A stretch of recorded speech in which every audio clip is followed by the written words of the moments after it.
Welcome aboard, Phantom Shipmates. It is April 15th and I am now officially underway for my major adventure of 2022. I'm just entering the Bay of Biscay. I don't know if you can see the lighthouse semaphore over there. That is known as Chassion. So I'm just beginning my passage across the Bay of Biscay in very docile conditions. So what is my destination this year? I haven't a clue. I really don't know where I'm going to go. I'm just starting. But don't bother asking for explanations. Alessia is from the year of the cat. So, the first midpoint correction will take place in the Azores, which is about, I don't know, 1,200 or so miles away. I just tried to show up close how I adjust the angle of the solar panel, but the noise may have been unfavorable there. And all I have is those little red things you see are what's used on tent pegs, you know, just to tighten the tent peg. And you can see they hold it tight, and I can flip the solar panel in any angle I want. And there's a rubber joint underneath. I don't know what this is called. I forget the French word for this. And I don't think I ever knew the English word, but it's a rubber joint like they use on windsurfers, for the mast on a windsurfer to pivot around in any which direction. Seems to work great. Now, this is only my second or third day of using this system, but it seems to work fine. And these solar panels are just doing a great job of keeping the battery charged up. Even today, look at it, there's lots of clouds out there and all that. The battery is fully charged. So, that extra cost that I spent on these Seatronic sun panels was worth it. Right now kind of sums up this trip across the Bay of Biscay. I would say about 85% of the trip has been like this. We're looking at 8 knots of apparent wind at 45 degrees apparent. Just very slow, you know, between 3 and 5.5, 6 knots. So, I'm not complaining though. This is my very first extended passage in this boat, and there's lots of other living things that I need to learn first. So it's not so bad that the weather hasn't been robust and giving me a good challenge and lots of speed. But this is kind of the end of the first leg. I got about 10 hours left to go, and I'll stop at Vivero, I think, because I was going so slow. There's a gale that's arriving. So as soon as the gale passes, I'll be underway again. Stick with me.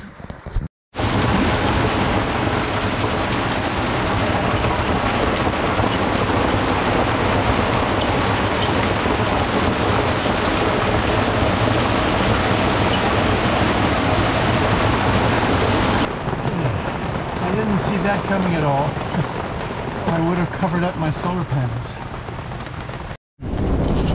You know, they say that the plans of sailors are written in sand at low tide. I think there's some truth to that. I left a few hours ago from an unplanned visit to Vivero in northwest Spain, where I spent 4 days. I cannot find a window to get to the Canaries, to the Azores, where there isn't a gale between the mainland and the Azores. In fact, every 2 or 3 days there's a gale. So I have temporarily abandoned that, and now what you see along here, this is the northwest coast of Spain, probably about halfway between Vivero and A Coruña, for those who are familiar. And I have decided I'm gonna go to Madeira, and unfortunately it won't be a pleasant ride downwind in the Portuguese trades, because almost the entire way I'm going to be in light to moderate headwinds. So I'll be doing a lot of tacking. It won't be very fast passage. Probably seeing about the fastest I'm going to go right now.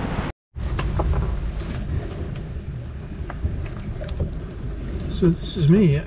This is what I've been doing all night long. I've been trekking up between the northwest corner of Spain, and this is a TSS or DST, a traffic separation scheme. So all of the traffic that's gone across the Bay of Biscay and is heading down toward like entering Gibraltar, all the southbound ones go one way and all the northbound ones go in the other lane. And I need to cross this. Now, it's perfectly legal to cross a TSS. For those of you who aren't really familiar, it's perfectly legal. You just have to do it at a perpendicular angle. But there's lots and lots of ships in there. And I just didn't want to do it at night. So I'm going to wait till daylight hours, and I'll be down here somewhere, and then I'll cross perpendicular outside of the TSS. That's not really required, but it's just good navigation, good seamanship. So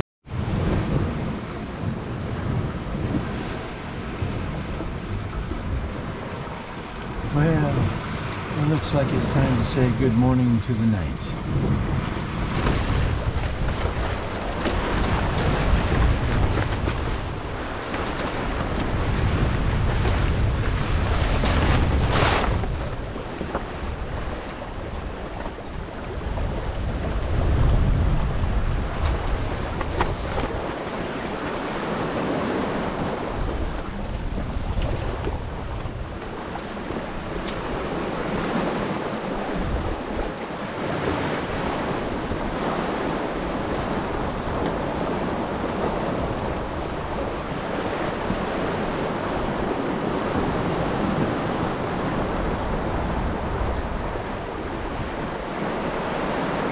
Youth is wasted on the young. I am the sentinel, keeping watch in the night, holding course.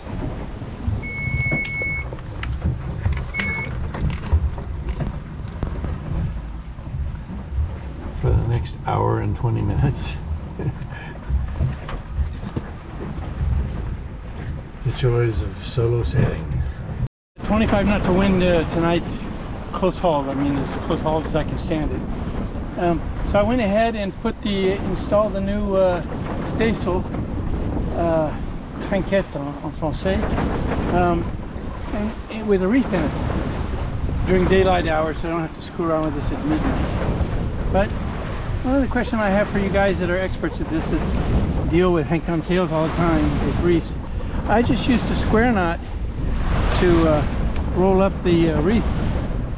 Square knot, a reef knot. Is a reef knot, that's what I thought you're supposed to use. But I didn't find that particularly easy to put on. So those of you who do reefs all the time on your foresails, how do you roll it up and how do you tie it off? Do you use a reef knot?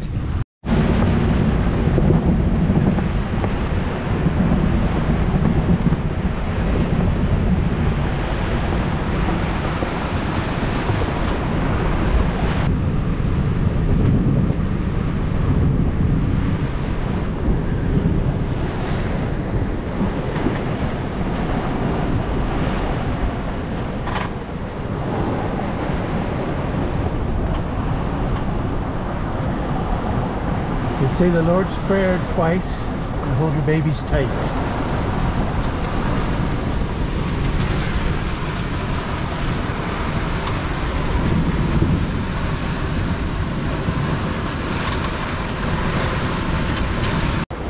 Well, the sun has just come up,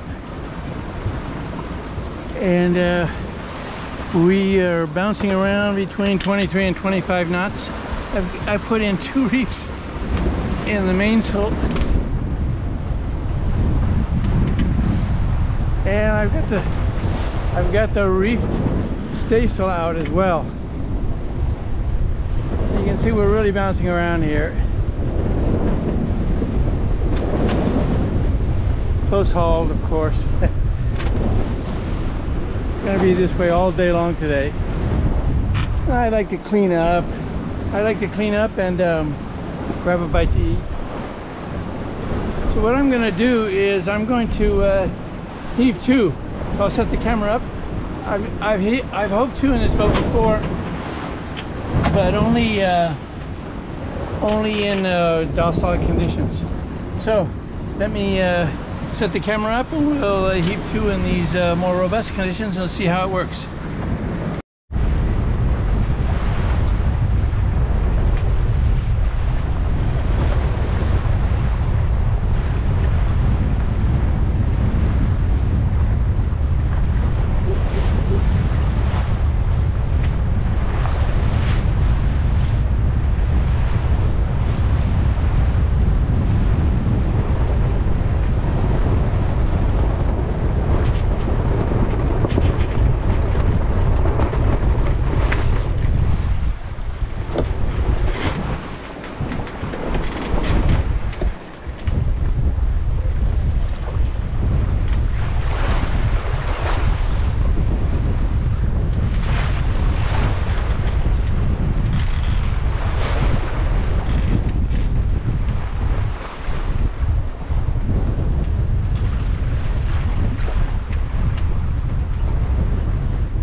And you know, it's calmer than it was when we're blasting away there. So I'll go get cleaned up, grab a bite to eat, and then we'll be on our way again. How do those mini traveler guys do this? Oh, maybe they don't clean up. I'm kidding. They are wonderful.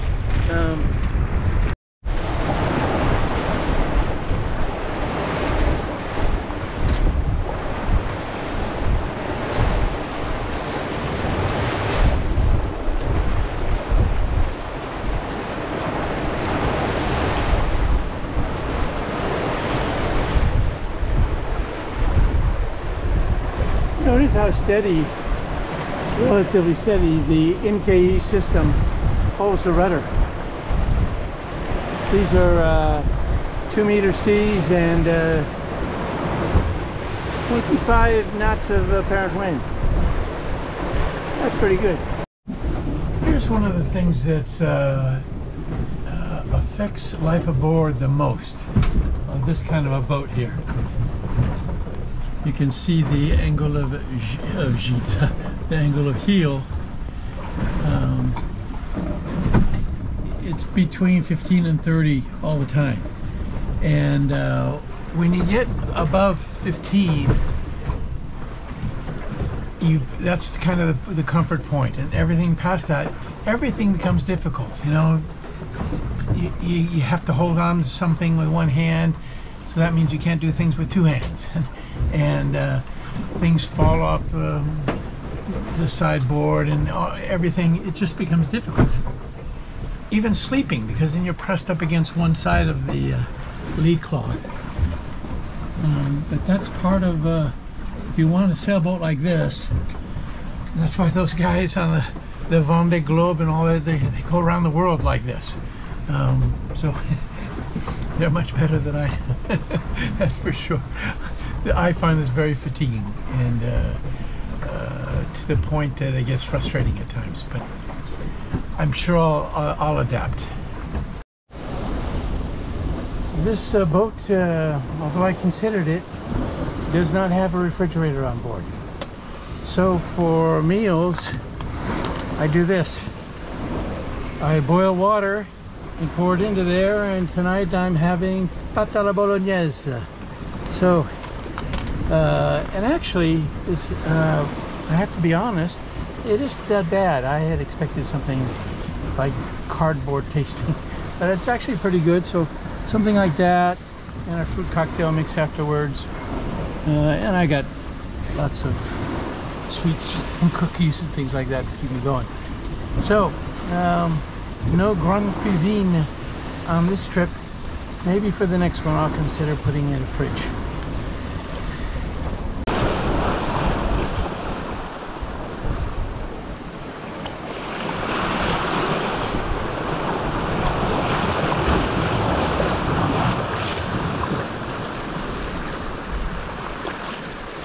Well, I went to tack and the pin came out. So I've got spares. I got a temporary setup I'm going to do right now. That the pin had come out at the reefing point of the of the staysail, and you can see I have replaced it with a soft shackle. I have the metal ones, but I didn't want to have a piece of metal there that'd be flying around if I had to undo it in a hurry or so whatever. So I decided to go with a soft shackle. We'll see how that works. So what are your thoughts on that? Can you use soft shackles on a place like that, or should you really harden it down? The other thing I want to do is maybe add a strap to bring this up to about 20 or 30 centimeters higher. This, because I noticed when I was in rough weather that every wave that came across the bow, that sail took it, when you know, right in the face there. So if I raise it up to about here, the tack, the point of the reef, that might take some of the pressure of waves hitting it off.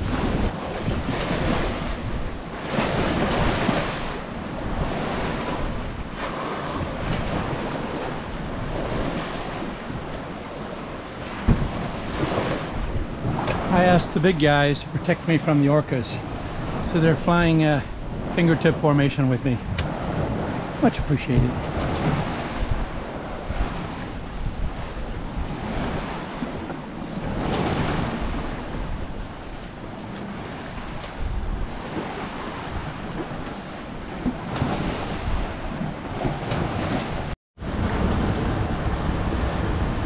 Nice breeze from the beam today.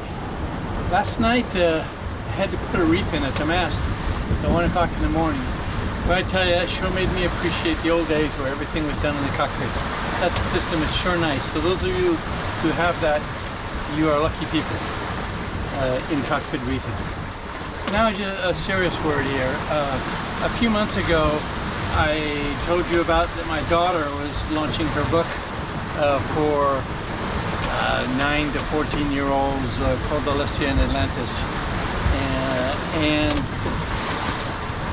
your response was really sincerely just amazing. We were both really touched, so I can't thank you enough.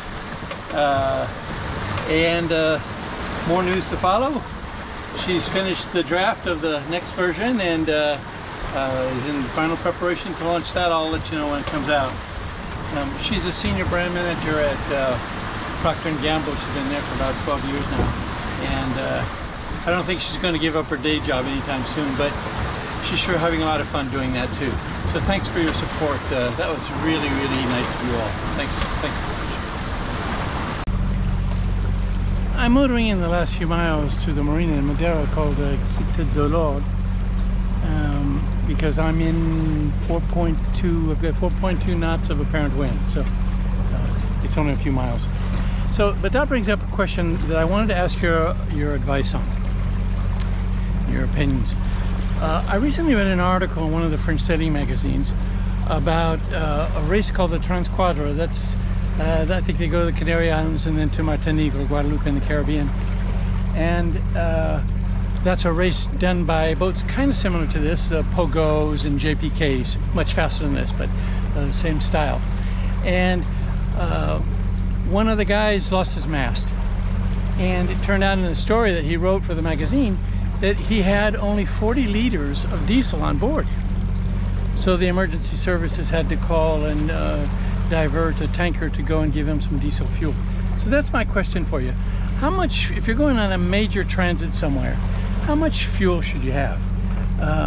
I on the boat now, I have 120 liters of diesel and 100 liters of water.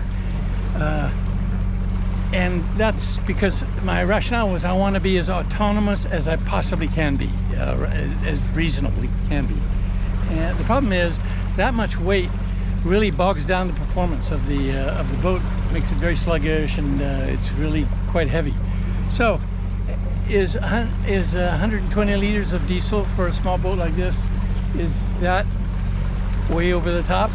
Maybe I should cut back to 40 liters like the other guy did.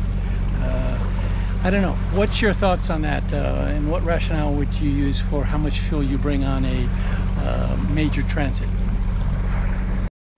I was just stowing away my trash in the bag downstairs, and reminded me that when I was a young fighter pilot in the 1970s and 1980s, that we threw everything overboard. Now, today on my boat, I throw nothing overboard except toilet paper. Everything else gets saved. But at that time, we didn't have the incinerators or crushing, whatever that is that they use on ships now. We didn't have that. And on aircraft carriers, there's 5,000 guys on an aircraft carrier. You can imagine the amount of trash that was. It's enormous. And the place that they dumped the trash from was the stern of the aircraft carrier right below the flight deck. And I remember they used to make the call over the 1MC, which is the ship intercom servicing. Sponson 6 is now open for the dumping of trash and garbage. And we had to be careful what we threw away at that time, because the Cold War was raging, and the Russian fishing trawlers would follow right behind the aircraft carriers, and we'd see them scooping up our garbage. And you can see those guys. Anyway, those were the Soviet U.S. days. I thought that was all behind us, but apparently not. Anyway, I throw nothing overboard now, and I hope you don't either. Welcome back, Phantom Shipmates. It's great to be back out on blue water again. There's something about being here that seems to leave this troubled world behind. Very therapeutic, highly recommended. This island chain behind me, I don't know how well we can see it, is Madeira. About 1,200 miles from my home port of La Rochelle, France. 300 miles or so off the coast of Africa. And my first mid-course correction point for the adventure of this summer. I'm actually just delighted to even be here at all, because this really is a summer adventure that was against all odds. 5 months ago, I was on a surgeon's table and I had a list of boat projects 50 long. And I just didn't see any way that I was going to be able to get out this summer. But made it happen.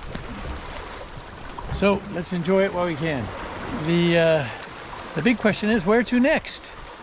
And I honestly don't know if I'm going to turn east when I leave here, turn east, turn west, or turn north.